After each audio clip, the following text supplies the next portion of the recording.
I never imagined that stepping into my own backyard would make me feel like someone was watching my every move. It started with one security camera mounted high on my neighbor's garage. Then another appeared on the corner of his roof. Within a week, there were 4 of them, all pointed directly toward my backyard, my patio, even the windows of my home. When I politely asked him to adjust them, he didn't even pretend to be reasonable. He smirked. "I can record whatever I want," he said loud enough for half the street to hear.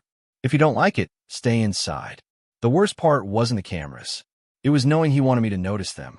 Every barbecue, every morning coffee on my deck, every family gathering suddenly felt uncomfortable. Even my elderly mother refused to sit outside anymore. Friends told me to ignore him. Others said I couldn't prove where the cameras were aimed. For months, he acted like he owned not only his property, but my privacy too. Then one ordinary envelope arrived in his mailbox. 3 days later, every camera disappeared. And for the first time since moving into that neighborhood, my neighbors stopped smiling. My name is Ethan Parker, and I'm 38 years old. My wife, Melissa, and I had lived in the same suburban neighborhood outside Columbus, Ohio, for almost 7 years.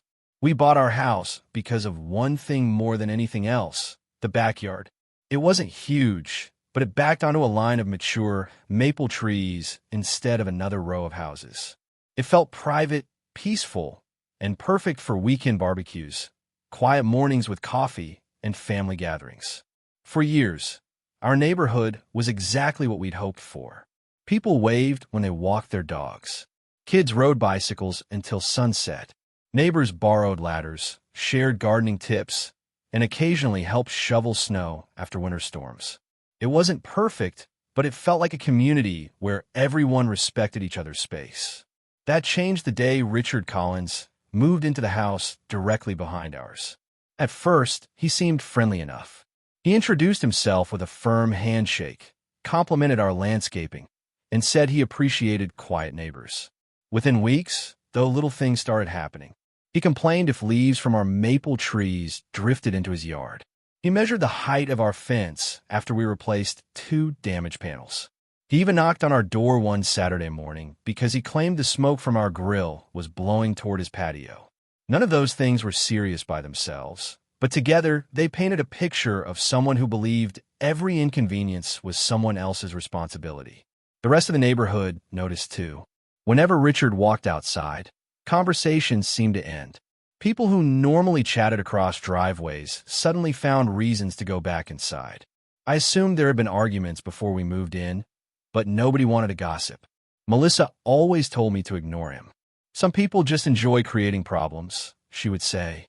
"Don't give him the attention he's looking for." I try to follow that advice. Whenever Richard complained, I stayed polite. If he waved, I waved back. If he questioned something, I answered calmly.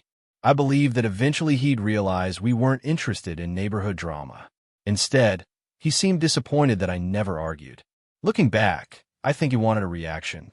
He wanted conflict. He just hadn't found the right way to create it yet. One Monday afternoon, while mowing the lawn, I noticed a contractor's truck parked behind Richard's garage. A tall aluminum ladder leaned against the roof line, and one worker carefully bolted a brand-new outdoor security camera beneath the corner of his roof. I didn't think much of it. After all, lots of people installed security cameras. I simply smiled, finished mowing my lawn, and went back inside. I had no idea that single camera was about to change everything. At first, I honestly forgot about the camera. That might sound strange now, considering what happened later, but at the time, I had no reason to think differently. Richard had the right to protect his property. Plenty of homeowners had security systems. A camera pointed toward his driveway or his backyard wasn't something I was going to get upset about. So I moved on. For the next few days, everything seemed normal. Then, on a Thursday morning, I noticed another camera. This one was mounted on the side of his house, facing the space between our properties. I stopped for a moment while carrying my trash bins back from the street and looked up at it. The angle bothered me. It wasn't pointed toward his driveway. It wasn't pointed toward his side gate. It was pointed across the fence line, toward us. I convinced myself I was overthinking it. Maybe the camera had a wider field of view. Maybe it was positioned that way because of the shape of his yard. I didn't want to become the kind of neighbor who assumed the worst over something small. But then, a week later, a third camera appeared. This one was installed above his back door. And from where it was mounted, there was no question where it faced. My backyard. The patio where Melissa and I ate dinner during summer evenings. The small garden where she grew tomatoes every year. The area where we usually set up chairs when friends came over. I stood there staring at it longer than I probably should have. For the first time, I felt uncomfortable in my own yard. That weekend, Melissa noticed something was wrong. "You keep looking at the fence," she said while we were drinking coffee outside. I pointed toward the camera. "Did you notice that?" She looked up and frowned. "Is that new?" I nodded. "That's the third one." She stayed quiet for a moment. "Are they all pointing this way?" I didn't answer immediately because I didn't want to make the situation bigger than it was. But the truth was obvious. "Yeah," I finally said. After that, we started noticing things we had ignored before. Richard sitting on his back porch with his phone in his hand. The small red lights on the cameras turning whenever we walked outside. The way he seemed to appear outside whenever we were in the backyard. It felt less like security and more like surveillance.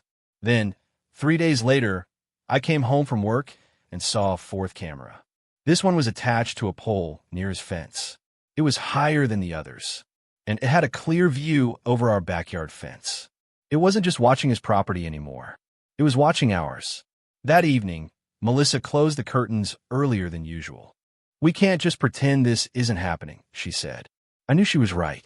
The next morning, I decided I was going to have a calm conversation with Richard. No accusations. No anger. Just a simple request. I wanted him to point the cameras somewhere else. I still believed that if I approached him like a reasonable person, he would respond the same way. I was about to learn how wrong I was. The next morning, I waited until I saw Richard outside. I didn't want to knock on his door while he was busy or catch him at a bad time. I wanted this conversation to be as normal as possible. No drama. No accusations. Just two neighbors talking about a problem before it became something bigger. Richard was standing near his garage, checking something on his phone. "Hey, Richard," I called out. He looked up. "Morning, Ethan." I walked over with a calm smile. "Can I ask you something about the cameras you've installed?" For a second, his expression changed. Not surprise.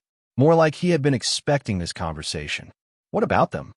I pointed toward the cameras mounted around his house. I noticed they seemed to be facing toward our backyard. "Melissa and I were wondering if you could adjust them slightly. We don't mind you having security cameras, but we'd like a little more privacy." I expected him to at least consider it. Maybe he would say he hadn't realized the angle. Maybe he would tell me he could move them a few feet. Instead, he smiled. Not a friendly smile. A confident one. "Ethan, they're on my property." "I understand that," I replied.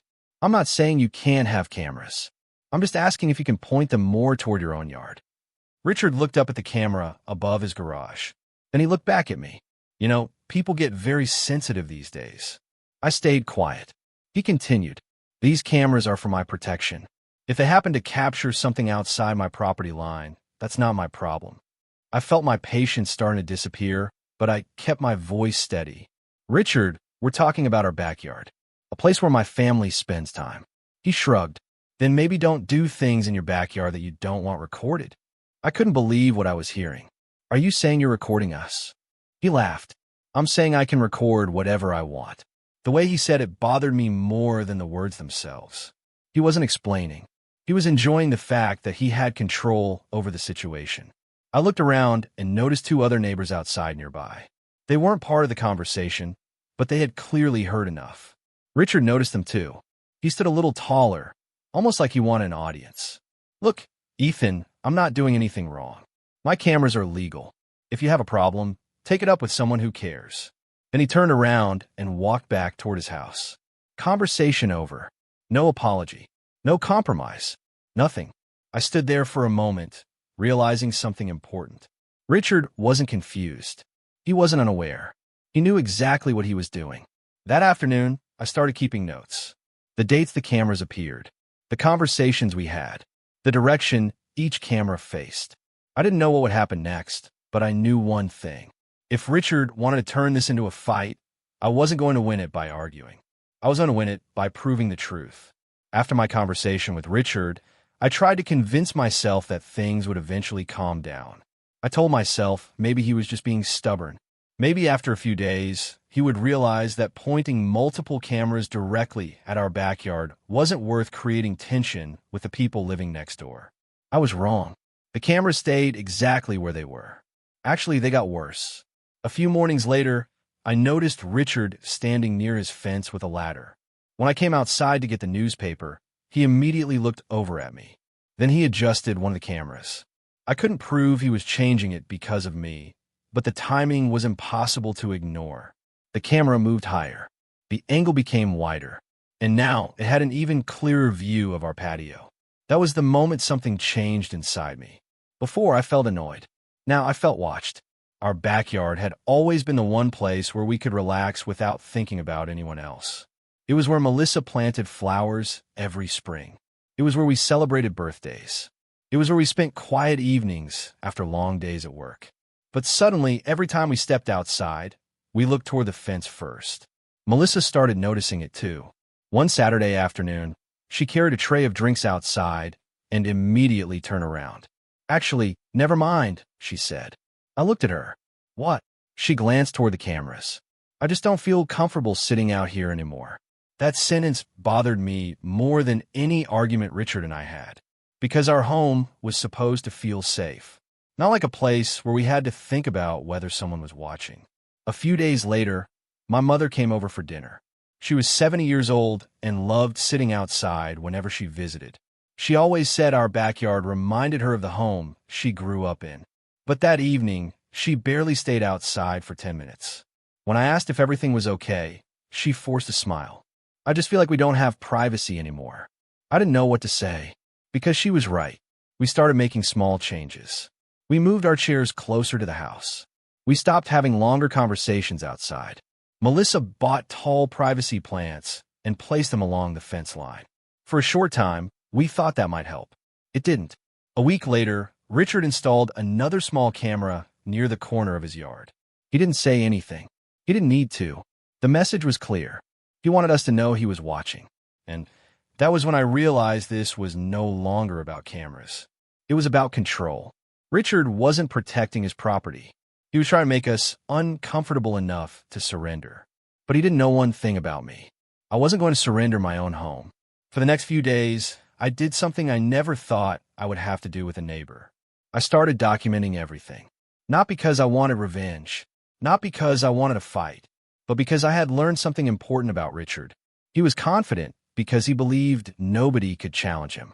He knew his cameras were creating discomfort, but he also knew that simply saying, "I feel uncomfortable," probably wouldn't be enough. I needed facts. So I created a folder on my computer and started building a timeline. The first camera appeared on March 8th. The second one appeared on March 17th. The third and fourth cameras followed shortly after. I wrote down every conversation we had, including the exact words he used when I asked him to adjust them. I can record whatever I want. Those words stayed in my mind. I also started taking pictures from different areas of my backyard. I wasn't trying to invade his privacy. I only photographed what was visible from my own property. I took pictures showing where each camera was mounted and the direction it appeared to face. At first, I still hoped I was wrong. Maybe the cameras looked worse than they actually were. Maybe there was some technical explanation. So I did more research. I spent evenings reading local privacy regulations and homeowner guidelines. I learned that security cameras were generally allowed, but there were limits.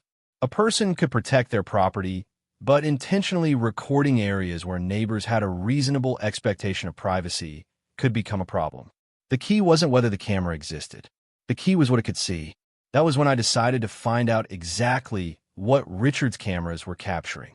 One afternoon, I stood near the corner of my yard and looked toward the camera above his fence. From that angle, I could see my entire patio area. The chairs, the table, the garden, everything. Then Melissa called me from inside. "Ethan, come look at this." She was standing near our kitchen window. She pointed outside.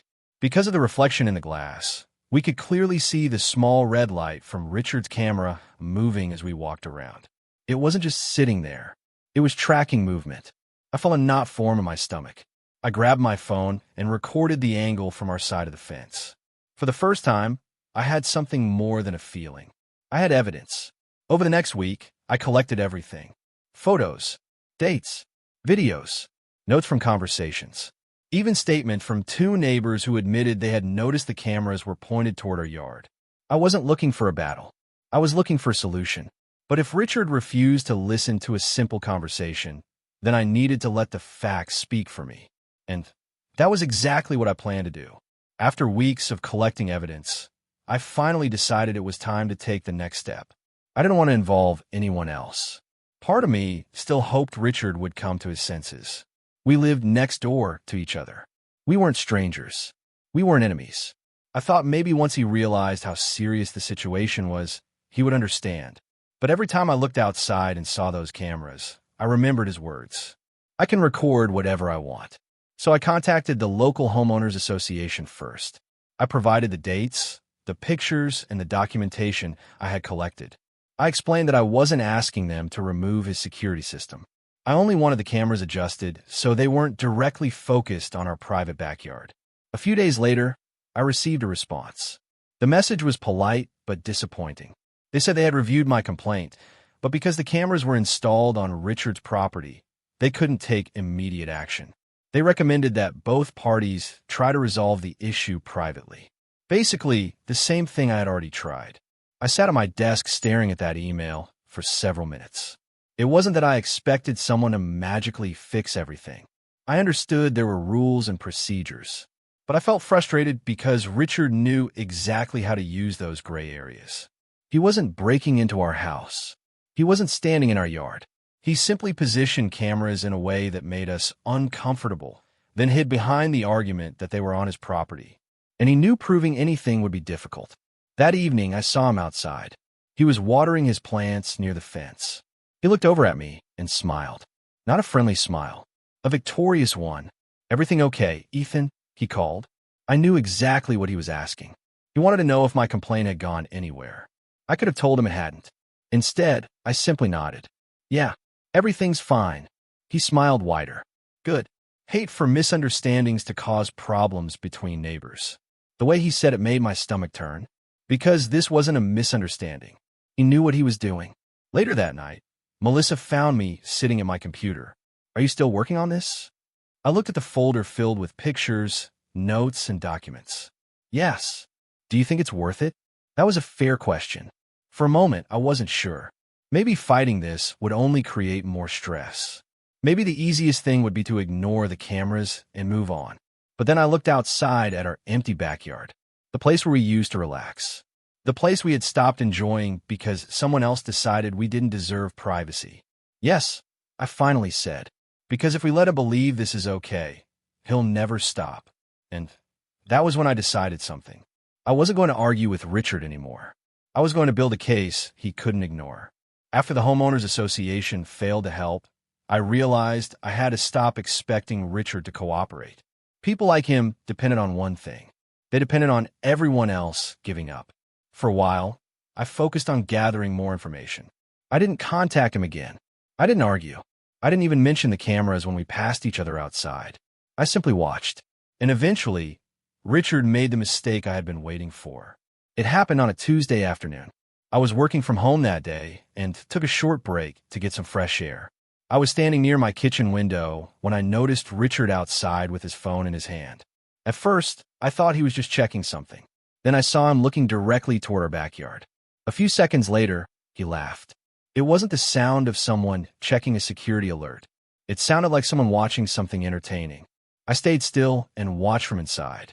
Richard walked toward his garage, opened his phone, and started showing something to another man who had stopped by his house. I couldn't hear the conversation clearly, but I could see the screen. The angle was impossible to miss. The image was from one of his cameras. And the view wasn't his driveway. It was my backyard, my patio, my property. I immediately grabbed my phone and recorded what I could from my own window. I wasn't filming Richard's private life. I was documenting something happening in plain sight. Later that evening, I reviewed the video carefully. The quality wasn't perfect, but there was enough to show the camera angle and the fact that the footage being viewed came directly from the camera facing our yard. That was the first moment I realized Richard had underestimated me. He thought because the cameras were small and mounted high, nobody would ever know what they captured. He thought because nobody had challenged him successfully, nobody would try. But he had made one mistake. He had become too confident. Over the next few days, I started looking even closer at the camera positions. I noticed something I hadn't seen before. The newest camera wasn't just pointed toward our yard. It had been adjusted downward. The angle covered the entire area around our patio furniture. The exact place where Melissa and I sat every evening. The exact place where my mother used to drink her coffee. The exact place Richard knew we valued. I printed everything. The timeline, the photographs, the video evidence, the notes. Then I organized them into a single file. For the first time since this started, I felt like I wasn't just reacting. I was prepared. Richard still believed he was untouchable. He still believed the cameras gave him control. But he didn't realize something important. The same cameras he used to watch us were about to become the reason he lost. Once I had everything organized, I knew I couldn't handle this by myself anymore. Arguments weren't going to work. Complaints without evidence weren't going to work. And trying to convince Richard that what he was doing was wrong clearly wasn't going to work. So I decided to take the proper route. I contacted a local privacy compliance officer who specialized in residential disputes involving security systems. I explained the situation carefully. I didn't exaggerate. I didn't add emotions. I simply showed the facts, the timeline, the photographs, the videos, the camera positions. After reviewing everything, the officer agreed to visit the property. A few days later, a woman named Karen arrived at our house with a clipboard and measuring equipment. She explained that her job wasn't to take sides. She wasn't there to punish anyone. She was there to determine what the cameras could actually see and whether there was a legitimate privacy concern. That was exactly what I wanted. Facts. Nothing else. We started in our backyard. She stood where our patio chairs were located and looked toward Richard's property. Then she looked up at the cameras. Her expression changed slightly. "These are positioned pretty high," she said. I nodded. That's what worried us. She walked around different areas of the yard, taking notes and photographs. She checked the angles from the fence line, the patio, and the windows facing the backyard. Then she asked me a question. "Has your neighbor ever admitted that these cameras capture your yard?" I told her about our conversation. I repeated Richard's exact words. "I can record whatever I want." She wrote that down. After about 30 minutes, she asked if she could inspect the view from the other side. Richard agreed, but he didn't seem concerned. Actually, he looked confident. When Karen walked over to his property, Richard followed closely behind her. I could see them talking from my window. He was pointing toward his driveway and explaining that the cameras were for security. He seemed relaxed, almost amused, like he believed the inspection would prove him right. But after several minutes, Karen's tone changed. She wasn't arguing with him. She was simply asking questions. Which camera covered what area? Why was this camera angled this direction? What purpose did this specific view serve? Richard's confidence started fading. For the first time, I saw him looking uncertain. When Karen finished, she thanked both of us and said she would prepare her report. She didn't give a decision. She didn't say who was right. She simply left with her notes. That night, Richard returned to his usual routine. He sat outside. He checked his phone. He looked toward our backyard. But something was different. The confidence was gone. Because for the first time, someone had looked at his cameras and asked the one question he never expected. Not where they were installed, but what they were actually watching. After the inspection was completed, I thought something would happen quickly. I assumed there would be a clear answer within a few days. Maybe Richard would receive a warning. Maybe he would be asked to adjust the cameras. Maybe the entire situation would finally come to an end. But nothing happened. Days passed, then weeks. And the hardest part wasn't the waiting itself. It was watching Richard continue like nothing had changed. Every morning, those cameras were still there.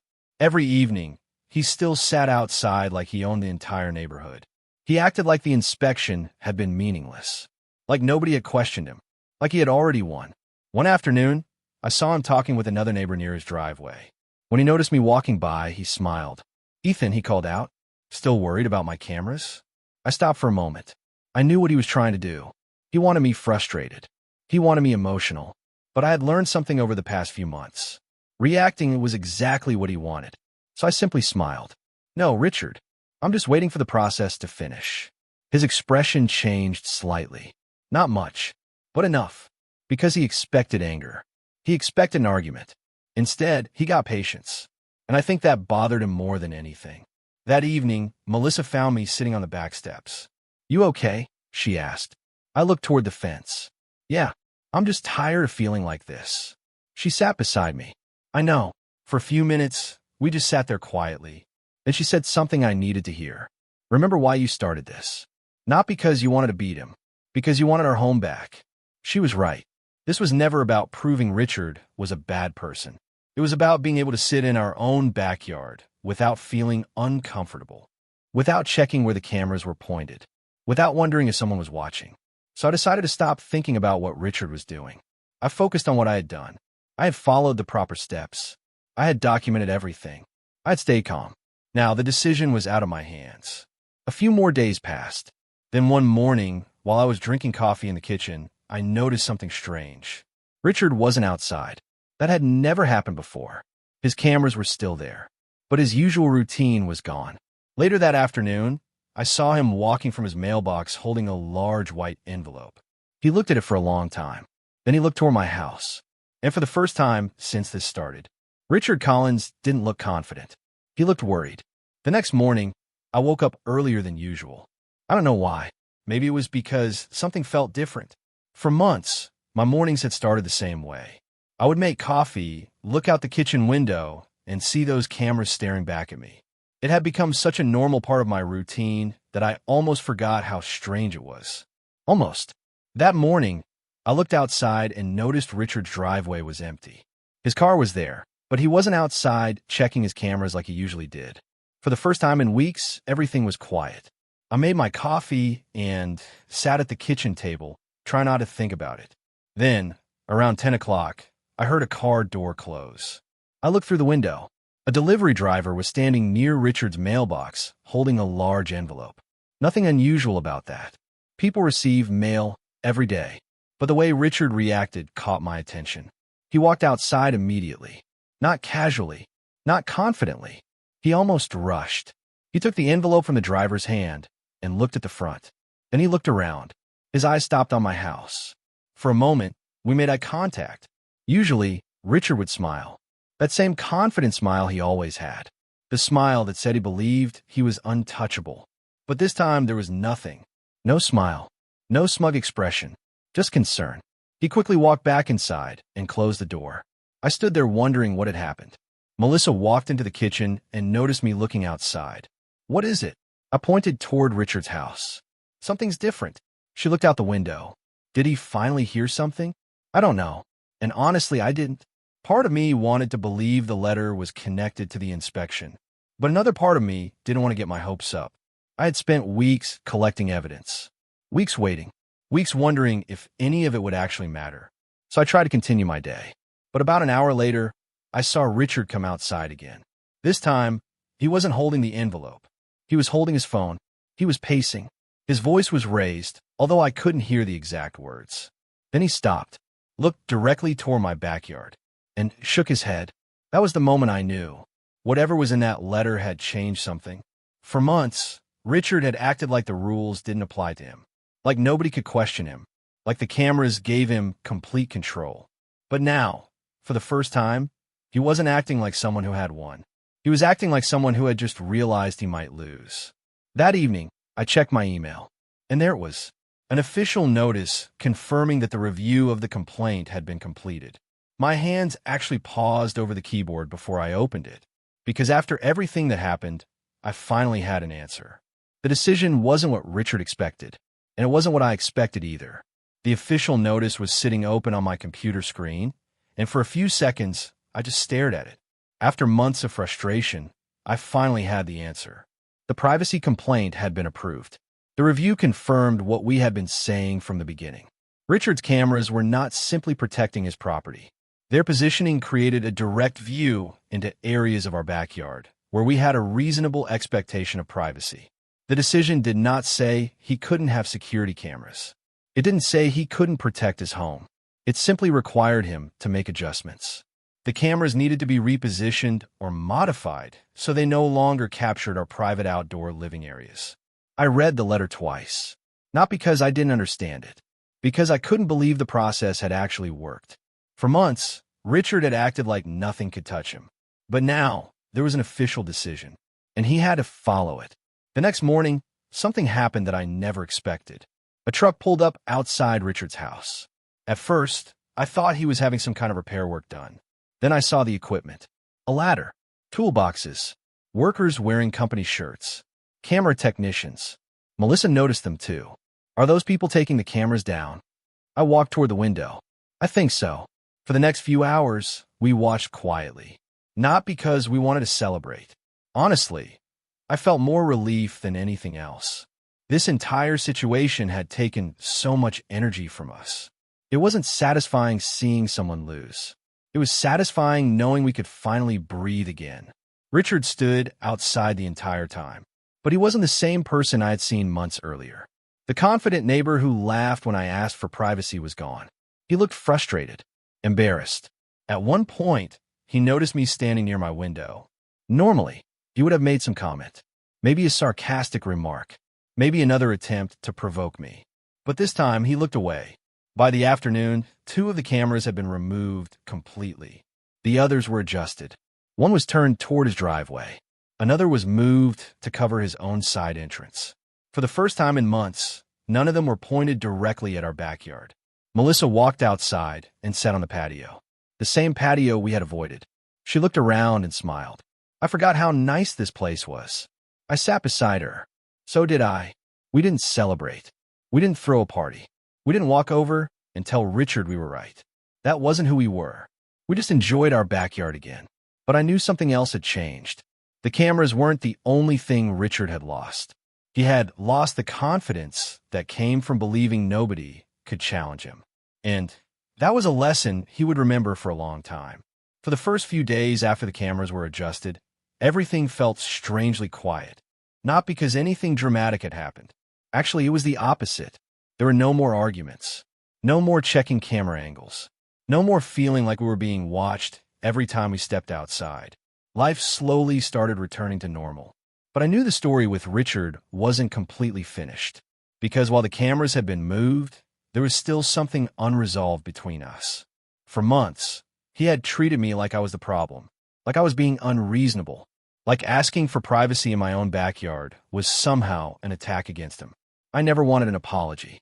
I never needed him to admit I was right. But I did wonder if he understood what had actually happened. About a week after the cameras were removed, I was taking my trash bins back from the street when I saw Richard standing near his driveway. For a moment, I considered walking away. The old version of me would have. I had spent months avoiding unnecessary conversations with him. But then Richard spoke. Ethan. I stopped. Yeah. He looked uncomfortable, almost like he wasn't sure what to say. That alone surprised me, because Richard Collins was usually never at a loss for words. I heard you got the notice too. I nodded. Yes. He looked down at the ground. They said the cameras were too focused on areas where they shouldn't be. There was something different in his voice. No arrogance. No anger. Just acceptance. I know, I said. For a few seconds, neither of us said anything. Then he finally spoke. I honestly didn't think it would go that far. I looked at him. Richard, I tried talking to you first. He nodded slowly. I know. That was the first time he admitted it. I should have handled it differently. I wasn't expecting those words. Not from him. I thought about everything that had happened. The cameras. The arguments. The months of feeling uncomfortable in my own backyard. But I also thought about what would happen if I responded with the same attitude he had shown me. So I simply said the truth. You were allowed to protect your home. Nobody was trying to take that away from you. But you have to understand that your security shouldn't come at someone else's expense. He nodded. I understand that now. It wasn't a dramatic apology. There was no handshake, no emotional speech. And honestly, that was okay. Sometimes people don't change because someone defeats them. Sometimes they change because they finally face the consequences of their own choices. Richard went back inside. I continued walking toward my house. And for the first time in months, I didn't feel like I had a neighbor watching me. I just felt like I was home again. The cameras were gone. The tension was gone. and the backyard that had once felt like a battlefield finally became what it was always supposed to be, a place of peace. After the cameras were removed, the biggest change wasn't actually the empty spaces on Richard's house. It was the feeling that came back to ours. For months, our backyard had slowly become a place we avoided, a place where we lowered our voices, a place where we looked over our shoulders before sitting down. I didn't realize how much that had affected us until it was gone. The first weekend after everything was resolved, Melissa brought out the old patio chairs from the garage. They had been sitting there untouched for weeks. "I think these deserve another chance," she said with a smile. I laughed. "They've been waiting patiently." We carried them outside, placed them near the garden, and sat there with our morning coffee. For the first time in a long time, I wasn't thinking about cameras. I wasn't wondering if someone was watching. I wasn't feeling like I needed to explain why we deserved privacy. I was just sitting in my own backyard, and that feeling was something I had missed more than I realized. A few days later, our neighbors started acting differently too. The people who had quietly watched the situation unfold began stopping by again. One neighbor, Tom, who lived 3 houses down, came over while I was mowing the lawn. "I have to admit," he said, "I was wondering how that whole thing would end." I smiled. "So was I." He laughed. "But you handled it the right way. You didn't scream. You didn't make threats. You just documented everything." That meant more to me than he probably realized. Because throughout the entire situation, I worried people would think I was causing trouble. I worried they would see me as the difficult neighbor. But the truth was, I never wanted conflict. I wanted peace. And sometimes protecting your peace requires standing up when someone crosses a line. Even Richard seemed different after that. He wasn't suddenly my best friend. We weren't having backyard barbecues together. But he became quieter, more respectful. If we passed each other outside, he would simply nod. And honestly, that was enough. Not every situation ends with people becoming close. Sometimes the best outcome is simply finding a way to coexist. Melissa noticed the difference too. One evening, while we were sitting outside watching the sunset, she looked around and smiled. "Feels like our house again." I knew exactly what she meant. Because a home isn't just walls, furniture, and a piece of land. It's the feeling that you can be yourself there. It's the comfort of knowing you don't have to defend your own space. Looking back, the cameras were never the real problem. The real problem was someone believing their rights mattered more than everyone else's. And the reason the situation changed wasn't because we fought louder. It changed because we stayed calm, followed the right steps, and refused to give up. I thought that was the end of everything with Richard. The cameras were gone. The complaint was resolved. Our backyard was peaceful again. And honestly, that was all I wanted. I had no interest in keeping the conflict alive. I didn't want to remind him of what happened. I didn't want him to feel embarrassed every time he saw me. Life was already complicated enough without carrying old arguments into the future. So I moved on. Or at least, I tried to. A few weeks later, something unexpected happened. I was outside, trimming the bushes near the front of my house when I heard Richard's voice behind me. "Ethan." I turned around. He was standing near the sidewalk. For a second, I wondered if another argument was coming. Old habits die hard. After everything that happened, I was prepared for another complaint or another accusation. But his expression was different. He wasn't angry. He looked almost nervous. "Can I talk to you for a minute?" I put the gardening tools down. "Sure." He stood there quietly for a moment, looking toward our houses. Then he finally spoke. "I've been thinking about everything." I didn't say anything. I handled it badly. Those words surprised me. Not because I thought he couldn't admit mistakes, but because I never expected him to. Richard had always carried himself like he was the smartest person in every room. Like admitting he was wrong would somehow make him weaker. But standing there, he looked different, more human. "I should have listened when you first talked to me," he continued. "You weren't asking me to remove security. You were asking me to respect your space." I nodded slowly. "That's all we wanted." "I know that now." For a moment, we just stood there. Then he looked toward my backyard. I thought I was protecting my property." He paused, but I didn't realize I was making someone else feel like they weren't comfortable in their own home. That sentence stayed with me, because that was exactly what had happened. The cameras weren't just devices on a wall. They had changed how we lived, how we felt, how we used our own space. "I appreciate you saying that," I told him. He nodded. I can't change what happened, but I can make sure it doesn't happen again. And that was probably the closest thing to an apology I was going to get. I didn't need a long speech. I didn't need him to admit every detail. Sometimes a person simply understanding the impact of their actions is enough. We shook hands, not like old friends, not like everything had suddenly disappeared, but like two neighbors who had finally reached an understanding. Richard walked back toward his house. I picked up my gardening tools and continued working. And as I looked around the neighborhood, I realized something. The biggest victory wasn't that Richard had to move his cameras. The biggest victory was that I no longer felt powerless in my own home. I had learned that staying calm doesn't mean staying silent.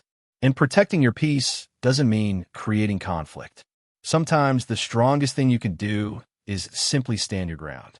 A few months have passed since the day Richard removed those cameras. When I look back at everything now, it almost feels strange that something so simple became such a major part of our lives. A few cameras, a few decisions, a few moments where someone refused to listen. But the truth is, it was never really about the cameras. It was about respect. It was about understanding that having rights doesn't mean you can ignore the people around you. For a long time, I wondered if I handled everything the right way. There were moments when I thought maybe I should have pushed harder in the beginning. Maybe I should have confronted Richard more aggressively. Maybe I should have made more noise. But every time I think about it, I come back to the same conclusion. I did exactly what I needed to do. I talked to him first. I gave him a chance to fix the situation. I stayed calm when he tried to provoke me. And when that didn't work, I followed the proper steps. I didn't destroy anything. I didn't threaten him. I didn't try to embarrass him. I simply collected the truth and let the facts speak for themselves. And in the end, that was enough. Our backyard slowly became our favorite place again. Melissa started gardening like she used to. She planted new flowers along the fence and created a small corner where she could sit with her morning coffee. My mother started visiting more often again. One afternoon, she sat outside for nearly 2 hours reading a book, something that would have seemed impossible months earlier. She looked around and smiled. It's peaceful again. That sentence meant everything, because peace is something you don't truly appreciate until someone takes it away. The neighborhood changed too. People started talking more. Neighbors who had stayed quiet during the dispute eventually admitted they had noticed what was happening. Several of them told me they respected how I handled it, but I never felt like I had one, because winning would mean someone had to lose. And honestly, I didn't want Richard to lose. I just wanted him to understand. I wanted him to realize that being a good neighbor means thinking about how your choices affect others.